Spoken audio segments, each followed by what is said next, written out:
Hey, welcome Okay. to the 5 a.m. Mester Scrum Thursday night interview program where we interview people that are the movers and shakers and different aspects of Agile Scrum. I call them change agents. Doesn't necessarily have to be an Agile Scrum, but people that are changing and bringing ideas and thoughts that we can use in our business. So I have William Strydom. He's an Agilist, is that what you call it? That's what I Professional call it. coach, leadership developer, um, and an Agilist who is currently spreading the joy of modern ways of working and agility across teams, departments, and organizations. I love what you wrote there, by the way. Believes in evoking excellence in others. William and I met through Marsha Acker in her cohort activities while I was earning my IC Agile Expert Agile Coaching program. Never finished it, but I had fun and enjoyed it. Just the 2020 event made it hard for me to finish everything.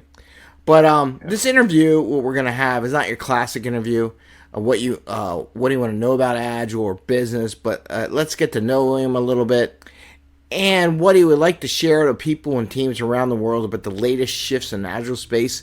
And him and I are going to have a little conversation. We're going to meet William a little bit and tell us a little about his story, and then we're going to dive into a couple sections that we want to do. And just so everyone knows, we're going to have a group conversation later on where we are going to invite the 5 a.m. Mester Scrum meetup group to tag along in the conversation, to broaden the conversation. So we're going to have a little conversation here to get us started, share with what we're thinking, what we're thoughts, and that way when we do the meetup in a couple weeks on I think it's the 15th.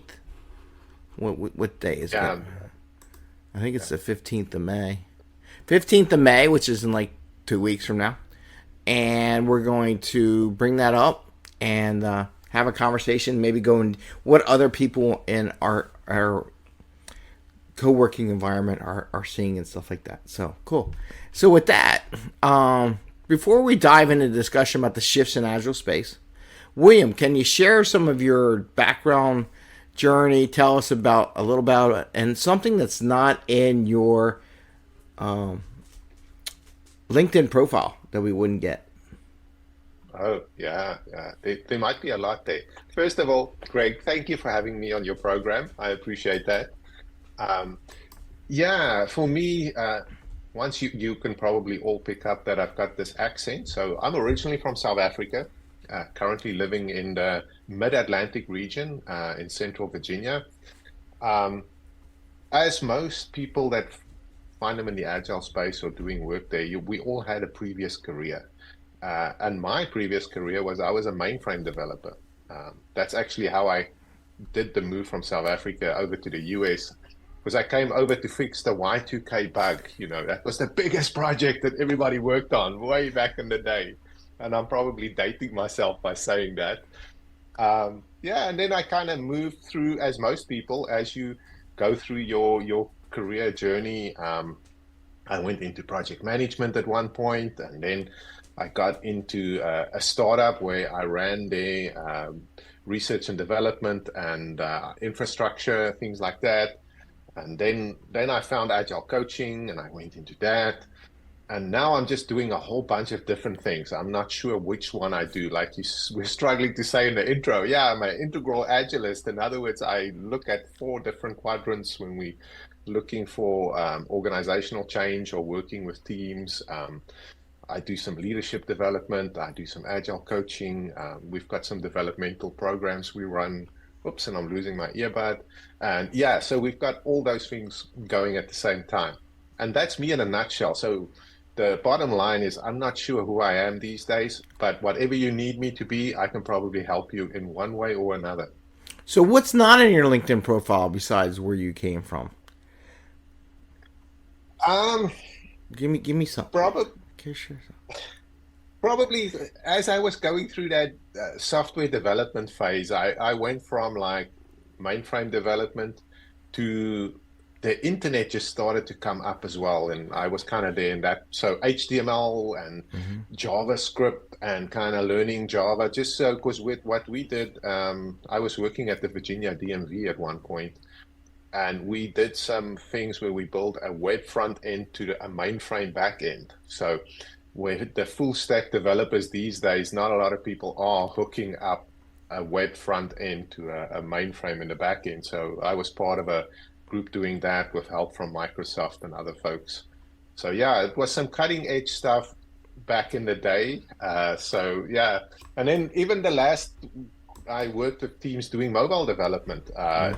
as well. So especially when I was at the .com in the educational space, we did some work around that where we just transitioned from like delivering service on a website to mobile development as well. Okay. Okay. Cool. I'll ask you about your hats later that are on the shelves behind you. But okay, so let's chat about the shift and the need of potentially in the agile specific roles. Like we want to talk about that a little bit, and then we're going to get into another book which we'll get into next. But some large businesses, and this is where you and I are going to chat a little bit, have cut out like large units of agile specialists or something dedicated to agile practices.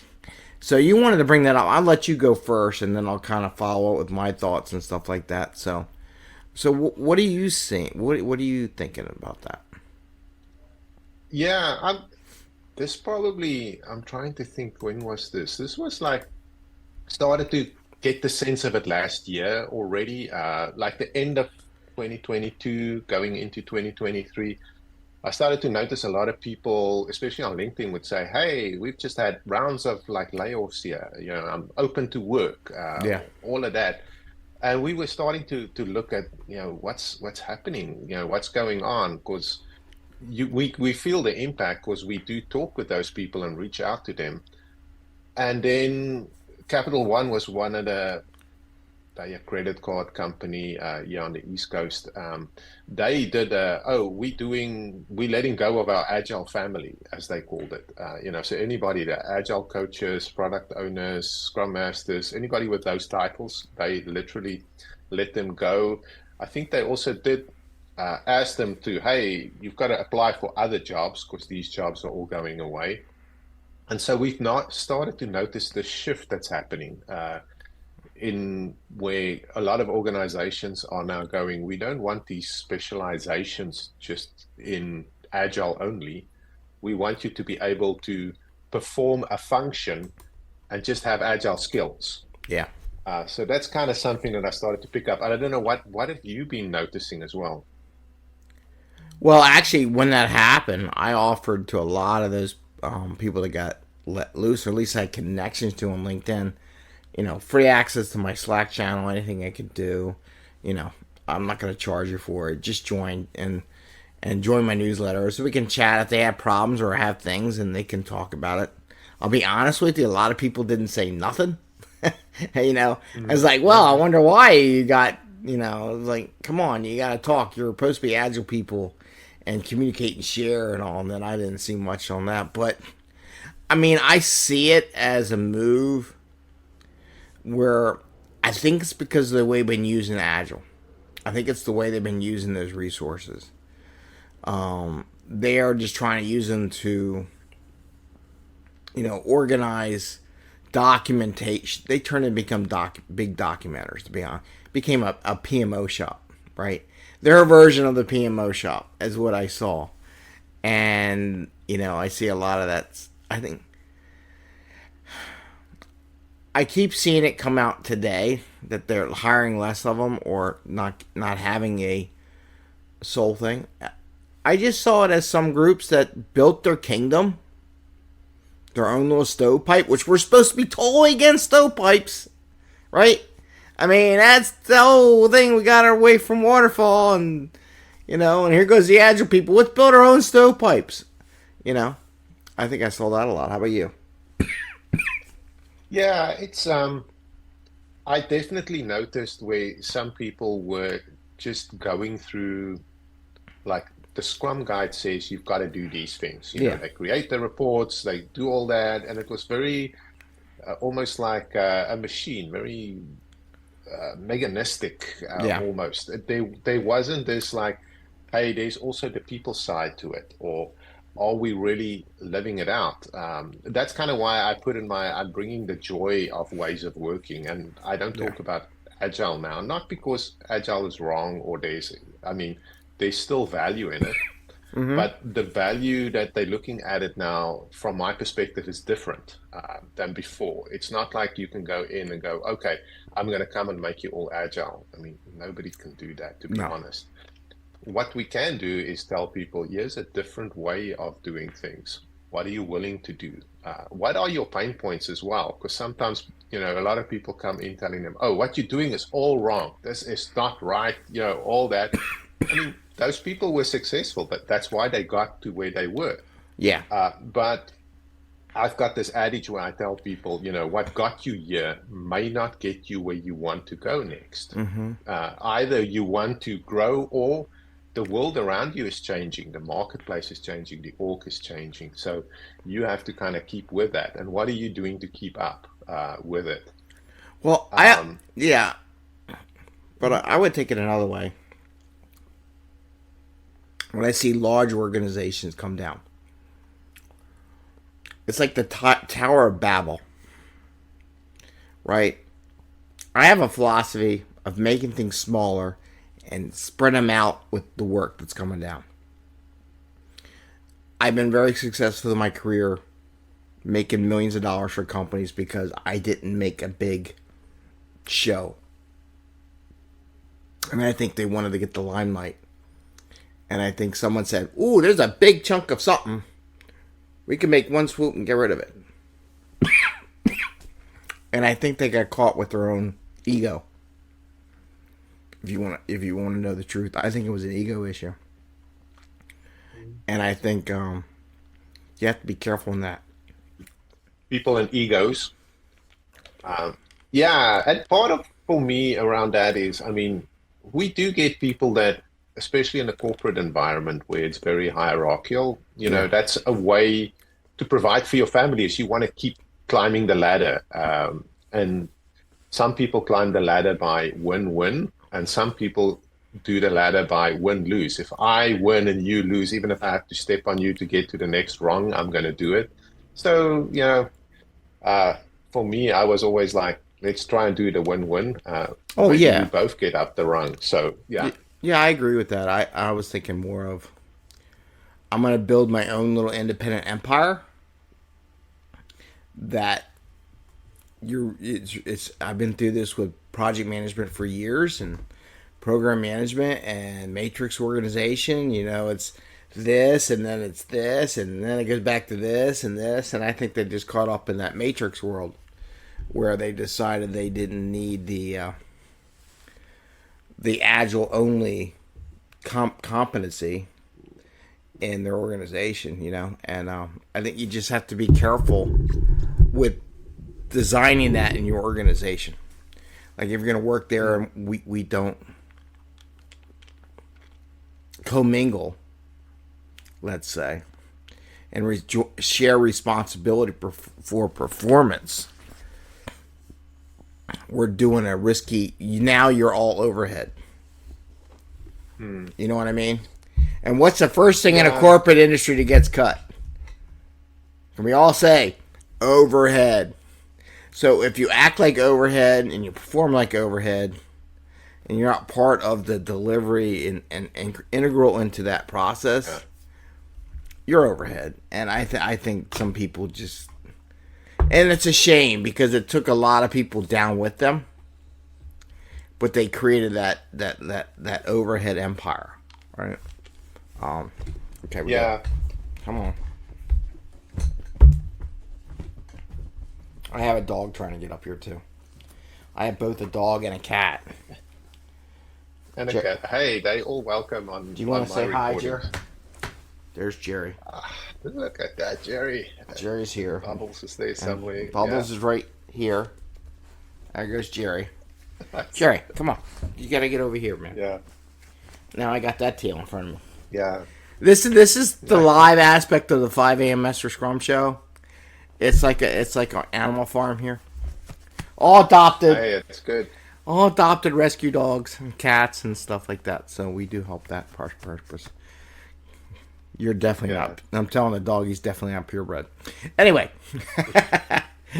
Yeah, so so talking about overhead and people acting as overhead, yeah, and I've probably been fortunate where when I was at the dot com, I mean, it was so yeah, small, you have to flex into other areas as well. And so as I grew up and got into my leadership roles, I got to probably experience that different than some other folks probably have, yeah, which were in more structural hierarchical yeah. organizations. So nothing wrong with that. There's places all over for that. But then as I moved into my agile coaching space and started to do that work, I was fortunate because for me, when I got into it, it was definitely it was a job title and a role, Yeah. but I always viewed it as there are skills that you have to Right. do these. You know, you've got to be able to facilitate, you've got to be able to do training, you've Yeah. got to be able to do coaching. It wasn't just to me, oh, it's a role that you fill. It's these are skills that you have. And I think part of what's starting to come to light now is people are now viewing these as they're not roles, they're skills. So they're Yeah. starting to differentiate those. But I want to throw this out there. My theory is that I've seen Scrum Master, product owner roles, and Agile, pure Agile, doing it that way, work really well when there's a big project that has a deadline that needs to get delivered to roll out a new functionality. Something new, something that, because every time I've seen that happen properly with this real Scrum Master, they usually deliver on time and quicker than any other time they ever tried in the past. Like they tried doing it so many times before, spent years on it, like laying out. I've been to a couple companies, years, like 5 years to lay out software. We did it in 6 months. You know what I mean? Okay. Verse, I want to implement Scrum or Agile on top of what I normally do, day to day feature factories. You know what I mean? There's no in a feature factory. There's not necessarily there's not a priority. It's not a motivation. It's not like that enthusiasm to build something new. You're just, here's a new feature, do that. Here's a new feature, and it becomes a machine. And once it becomes a machine, you become a commodity Mhm. in the organization, right? But like every time I see, if you're a company that wants to build something new and different, I recommend hiring a Scrum Master because it's going to get people to come up ways and find things and shortcuts and stuff that wasn't readily visible based on architecture or design or whatever. That having that Scrum Master product owner taking that out of the role of the team, let them focus on what they're doing and just keep them unblocked per se and keep them talking, I think produces a better product quality product. What do you think about that? So I would say yes and no. Okay. So if for me, there's a maturity level of this. And Okay. so I'm talking about how well is a team formed and organized and what skills are already on the team. Yeah. Like if you have the team where they don't have that organizational skills or the facilitation the things aren't there, yeah, that's where your Scrum Master will be adding to that. But if you have uh, a team or an organization possibly, or an area in an organization, and they might be more mature in it, where they've been together for a good couple of years. I have run into not often, but I have run into teams where they have been together for a while. They are matured in their ways of working. So they don't need somebody to corral them. They corral themselves. So instead of a person filling it, the team kind of fills the role. Um, Yeah. so, but it's few and far between. So that's not the common thing. But I think that's kind of what organizations are striving for now. And the reason I'm saying that is it's that report that we want to bring in Mm-hmm. from the Business Agility and Scrum Okay. Alliance that yeah, they did a report which came out late 2023. It's called Skills in the New World of Work. Yep. And they put that out in the world. We'll probably put a link in so people can access Oh that yeah, as definitely. well. I'll put it in And the notes. yeah, and to me, there's a couple of good things in the report, and of course, it also was starting to validate that sense that we started to get where hey things are shifting in the workplace where and one of them is people are going they had this adage of T-shaped and now they're talking about pie shape was one thing, so they want people to not just have one specialization but two, and part of it for me that's coming up there is um, there's two viewpoints on that. I've heard some people say, yep, you let's say you were a software developer. Okay. Now you've learned agile skills as well. Now you Yeah. can do both. So you might be pie shaped. And then I also hear other people go, well, now they trying the corporations or organizations are trying to get one person to do two people's worth of work, Yep. which is another way of looking at it. Right. So to me, if you do get one person and you want them to fill both those roles or skills or Mm-hmm. however you want to look at it, you can't expect that person to all of a sudden work 80 hours a week. They're still just going to work their 40 hours a week, but Yes. they will be doing, let's say, development, or let's say they do project management with it, or whatever it is, stakeholder management, whatever that Mm-hmm. is, that other skill that goes with these. So there's got to be that level set. It's not going to be you put, oh, this person has got both these skill sets, and now we're just going to give them double the work. That won't work either. So on that note, and that's an interesting point. So many Scrum Masters I coached and product owners and business and whatever they were, even developers, really, it's funny. They're supposed to be agile agents, but they wanted to stay in their lane. They didn't want to learn anything else. Like, you always got this question: do I need to know technically what the team is doing, or do I need to know the product line and be a Scrum Master? I'm like, well, yeah, when you first start out, you're not, just like any employee, you're not going to know that much. But 6 months to a year into the job, you should kind of know what they're doing. If not picked up on some hacks you can do or something you can do to contribute more than just be the Scrum Master, right? Understanding the code, understanding the product line, whatever you are in that thing. And I interviewed a lot of people that wanted to be agile coaches when I worked at one very large financial institution. And I would see people that just got and I want to talk about certs later. We're gonna hit certs. Would get a cert in Scrum Master or whatever 5-6 years prior, right? But then I see nothing anywhere. No training, no extending of your knowledge. Did you learn anything else? Did you do some software? How'd you learn about, I saw nothing. So a lot of them just rested on the laurels. I got my cert. I don't need to learn anything. And I think it just puts you at a detriment. And that goes into that pie shape. Don't rest on your laurels. Don't rest on, I know how to do SQL. I know how to do HTML. I know how to do Java. I know how to do AWS. If you just rest on that one track, no matter where you are in the business, you're going to fall behind. You know?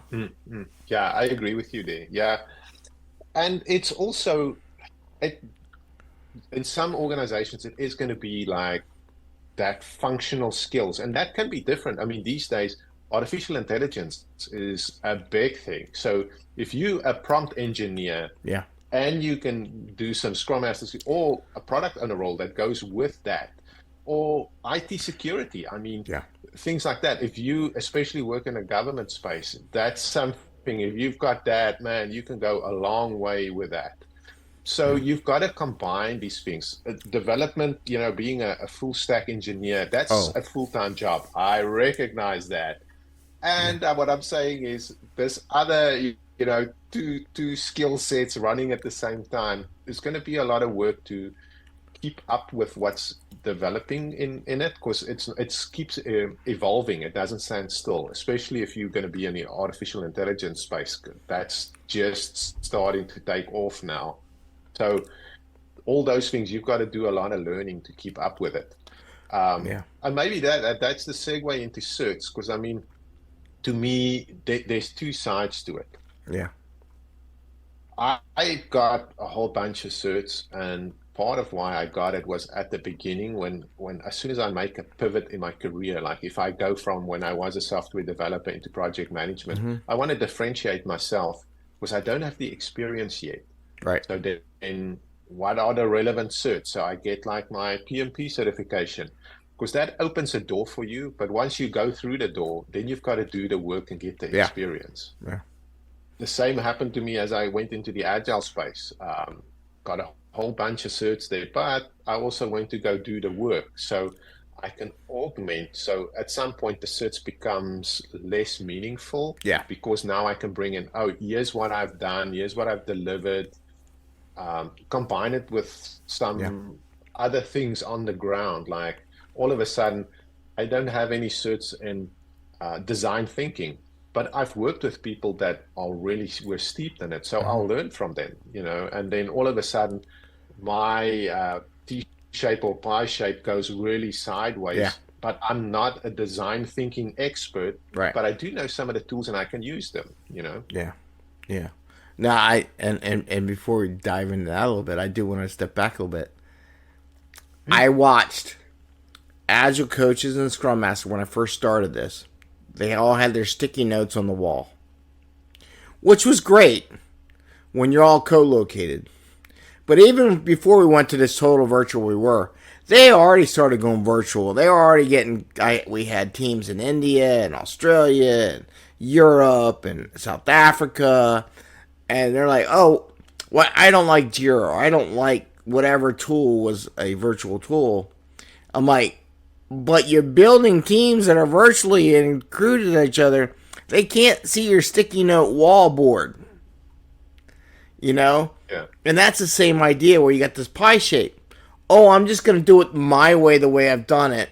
It's like, no, you got to kind of keep an eye on the ball. And this is where this article really plays good. This study tries to show where the ball's going. And if you're not ahead of it, like you said with the Chat GPT, I mean, we did a show. Bubbles has her own storyline going on about her stories and adventures in the Bubbles, the Calico Cat.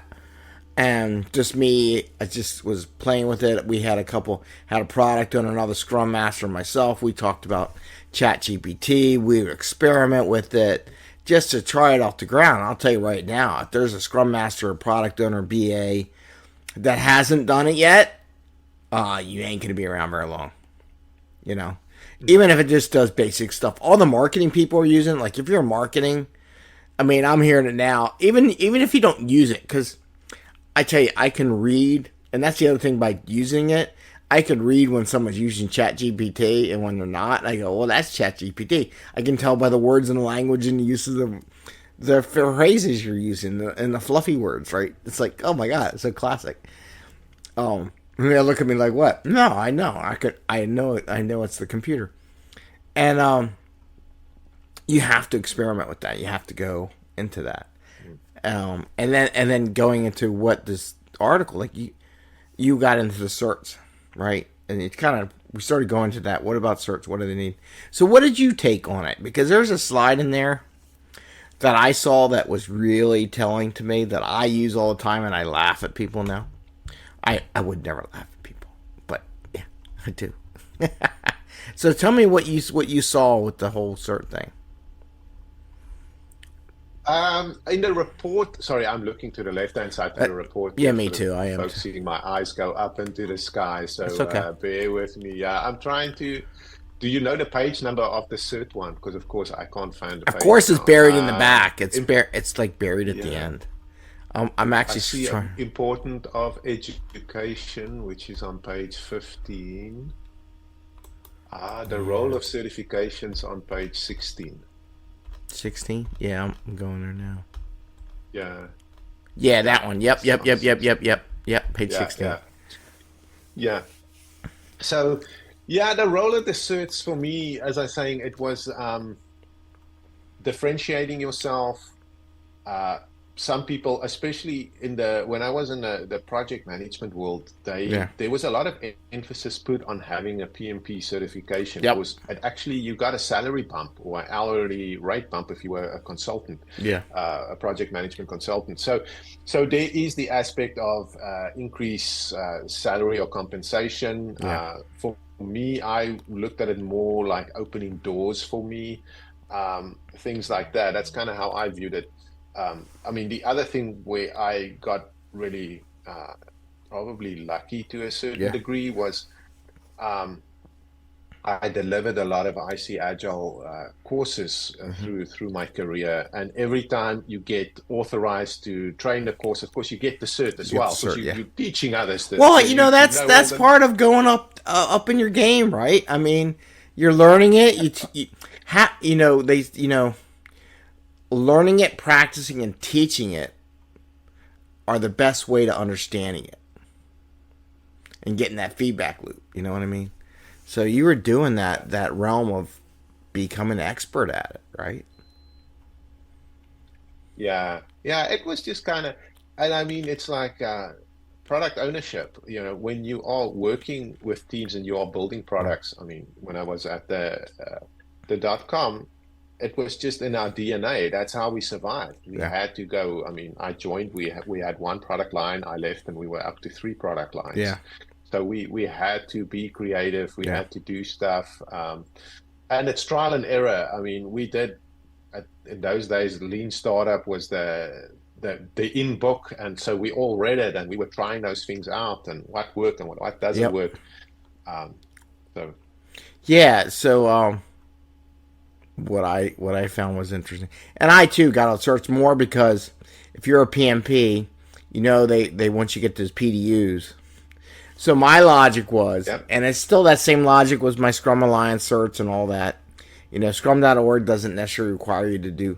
I don't know if the advanced ones now they require to do some kind of educational thing, but you had to take some classes during the year to get your credit so you can keep your cert right.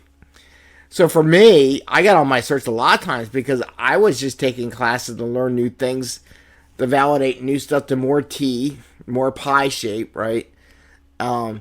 Wanted to yeah, support my existing cert. Always made sure I had something. If I took a class, it applied to all my certifications. It took care of all. One class took all of them, got them all proper.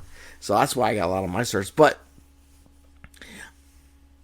I don't mind having a cert, having a third party validate kind of what you know versus an internal thing. Like I always suspicious. I went to one big company and they were doing PMP. They had their own version of project management. And they would tell me, "Oh, ours is so different." I look at them and go, "Oh, how long have you been in this company? Because what you're doing here is very similar to what all these other companies have been. I've been through a couple different companies and it's pretty close." "No, it's different. It's unique." "Okay, it's unique, then can't apply to anybody else, and no one knows if what you learn there applies." By having that third party certification, it neutralizes that thought process. "Oh, ours was unique. Well, then why would I hire you?" I mean, right out the bat, if you're going to tell me your stuff is only applied to yeah, your yeah, yeah, company, then I don't want to hire you because I want something you can apply to my company. You know what I mean? So they yeah, paint themselves into a corner, just like the whole Capital One or those people. I think they paint. But anyway, what I always thought was funny. I had Agile coaches when I first got into this, and I was a Scrum Master, and I got my certs, and I figured what certs I wanted because I knew things from years of being a project manager and things I really wanted to increase my skill, like you said. And they didn't have a lot of certs. I had my certs, and I was still getting certs, still earning my path. And they said, "Well, I don't need certs because I know what I'm doing." 5 or 6 years later, when I look at their LinkedIn profile, they're all safe certified in every aspect of safe, and this and that. I go, "Oh, so who needs a cert now? You were all big talkers like you didn't want a cert." And what I love about this survey is the one graphic, and it really goes. And you talked about AI, and now all these companies are using AI to scrub resumes. Go through resumes, find good resumes, look for them. It's just a computer. Computers programmed to look for things. Either there's a yes or a no. If they program in there, I want a CSM, or I want a CSPO, or I want a PSM, or a PMP, and you don't have it, you ain't getting it, right? And this one graph on here, and this is so much funny. Like they asked the people who have the certificate or the contributors, individual people, what do you think the importance of a survey or a cert is? And they all ranked it like the bottom percentage. A lot of them all ranked low, and so on and so forth. But the people that were hiring, most of them were way above 3, if not higher, in the rankings. Like they thought it was important that you had the cert. So you could be on your high horse out there. I'm just telling all the people out there in the world, they're like, I'm going to be on high horse. I don't need a stinking cert. You can be on your high horse, but you ain't getting through the gatekeepers. You ain't getting through the AI, unless you have a million publications out there and data that the AI can go scrub the internet and pull. Oh yeah, this person's really well written, out there published and all that stuff. And you don't have any of those certs. They're looking for the cert. So if you really want a job, and it's a weed out thing, right? If they don't want to spend the time really getting to know you as an applicant, they're going to weed out all the people without certs. I'm just talking cold, hard truth. You know what I mean? Yeah, a lot of people use it that way. If there's a big organization where the hiring process is actually siloed, because it is like you're saying, they've got a filter up front through some kind of system which they do checks and balances on checking for things. Then they've got this person in HR who doesn't know the work. They are specialized in human resources or people operations, whatever they call that, which is cool. Those people are needed, and they will then look through it. And then there's probably the hiring manager who's in that department or function who's actually doing the work. And I wonder how well all 3 of those people line up with somebody's resume coming through to that person on a team going, oh, this is a good team member that was just hired. I always wonder about that. So. But, and you we skipped it, and you brought up a good point, because I want to go back to an earlier slide just real quick, and then we'll talk about what you're doing next. Percent of participating organizations looking for each skill, and I think it's on page 6, and they have a chart like human skills versus functional skills. And these are the ones that aren't really on the resume. I think when they read it, they said, yeah, these aren't the things they want.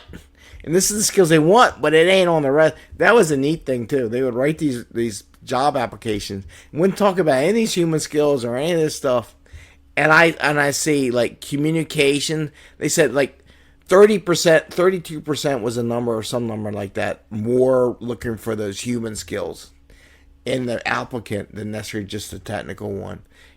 Communications, teamwork and collaboration, attitude, behaviors, problem solving, critical thinking, emotional intelligence, empathy, leadership, influence, coaching. So most of that's all up in that fluffy skills.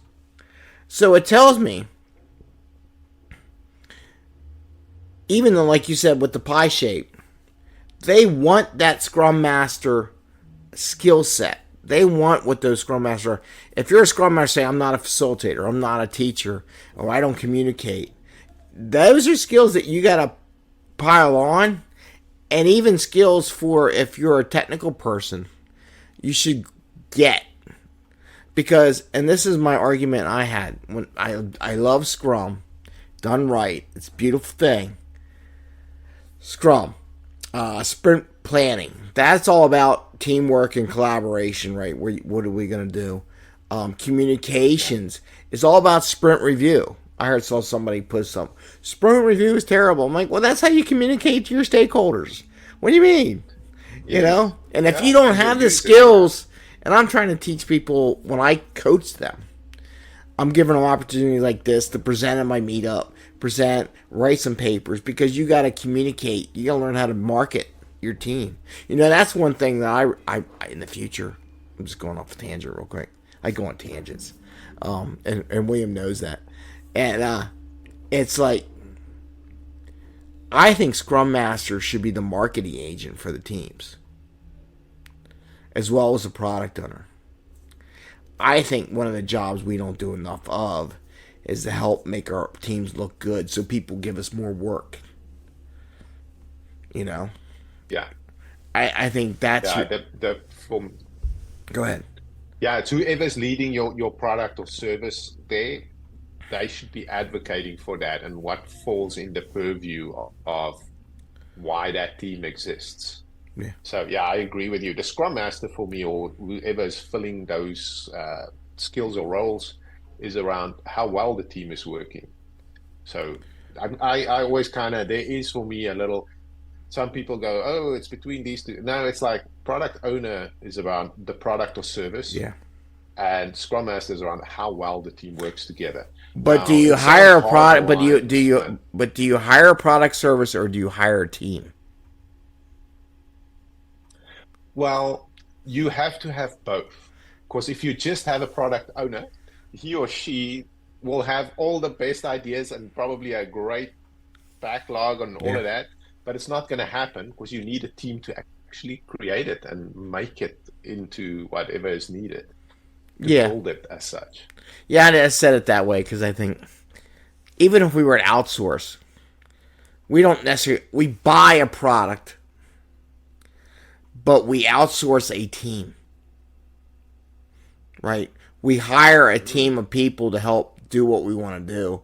If we just want to buy a product, we buy it off the shelf, and it's plug and play. Or you might have to have a team to software as a integrate. service, or yeah. Yeah, you might have to integrate it. Then again, if I'm doing integration work, would you want a product team or a team that works well together when you have to integrate something?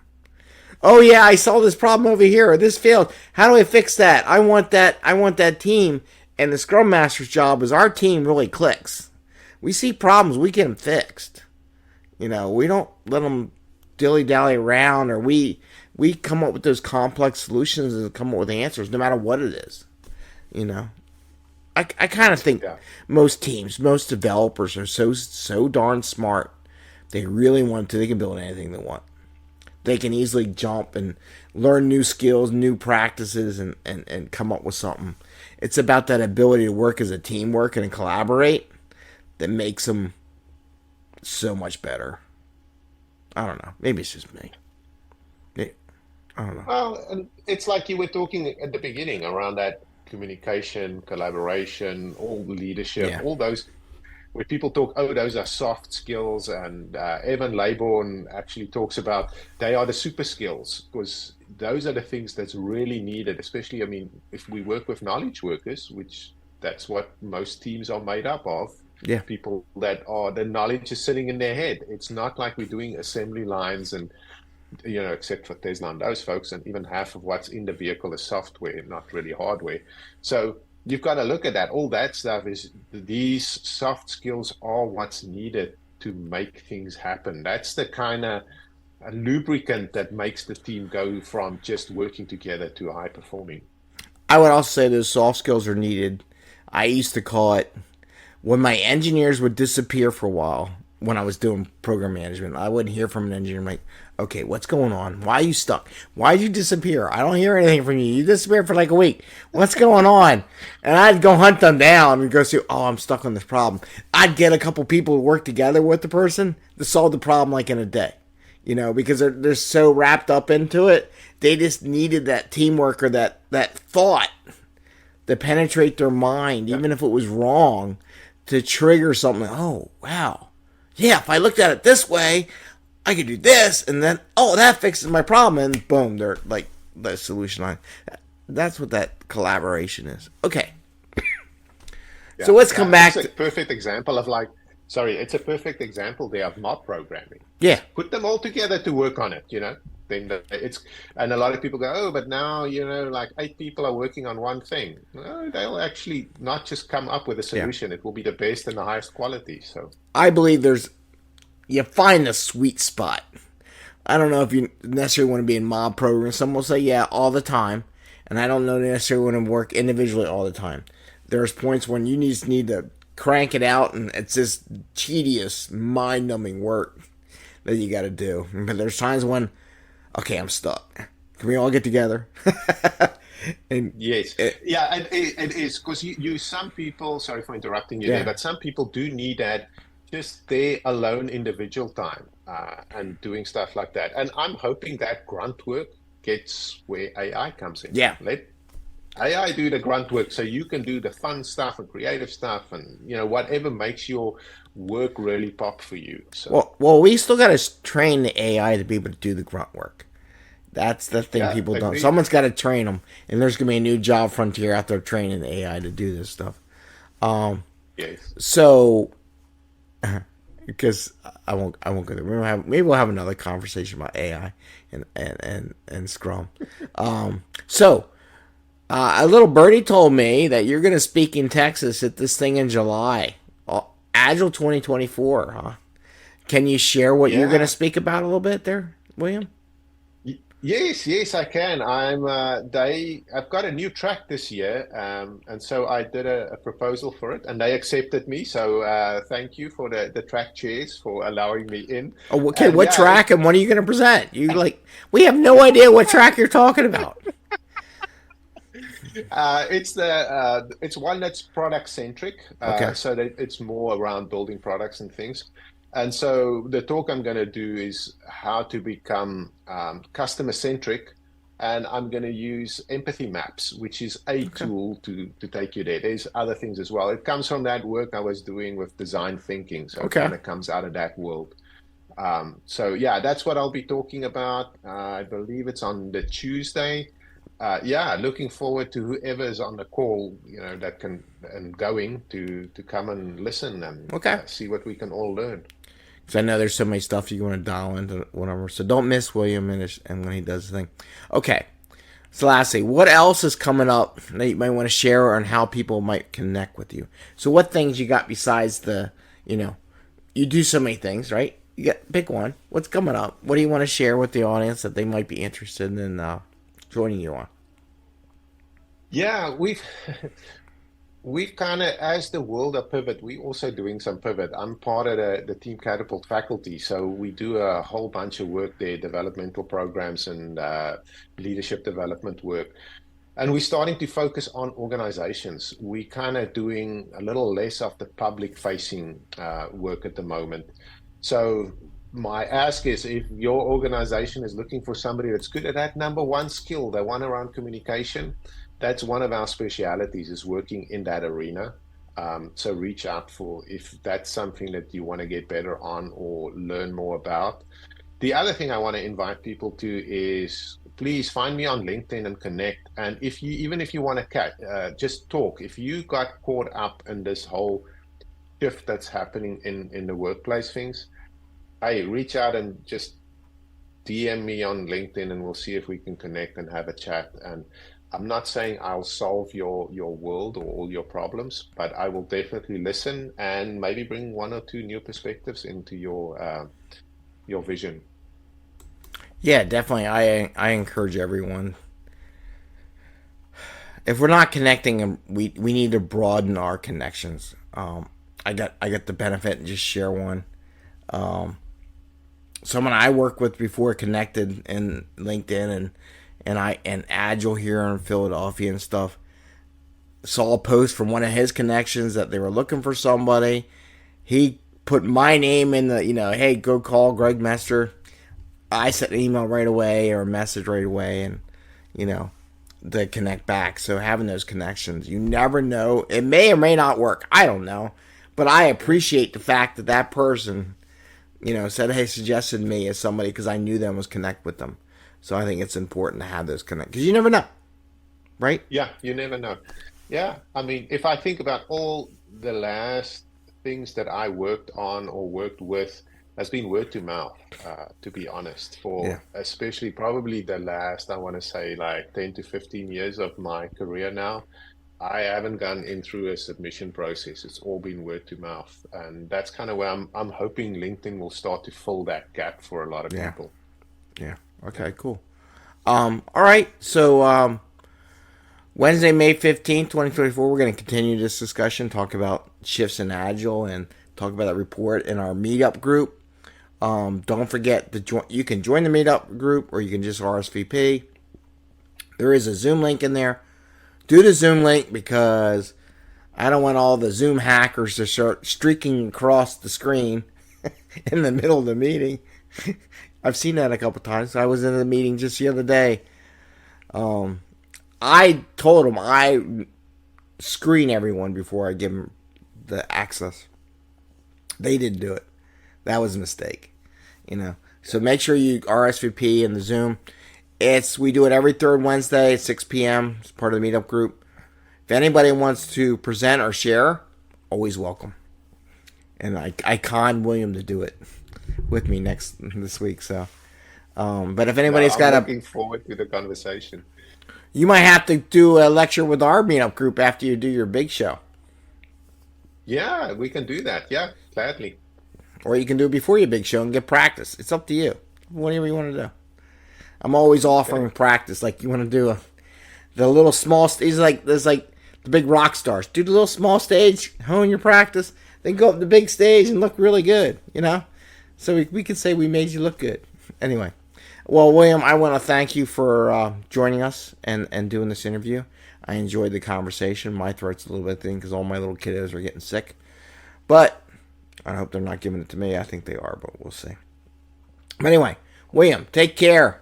I send everyone to Marsha every time they ask me about it. So go see Marsha's group and her training and stuff like that. So, Oh, and thank you. We appreciate that. And yeah, thank you for having me. And I'm looking forward to continue the conversation. all right, William, take care.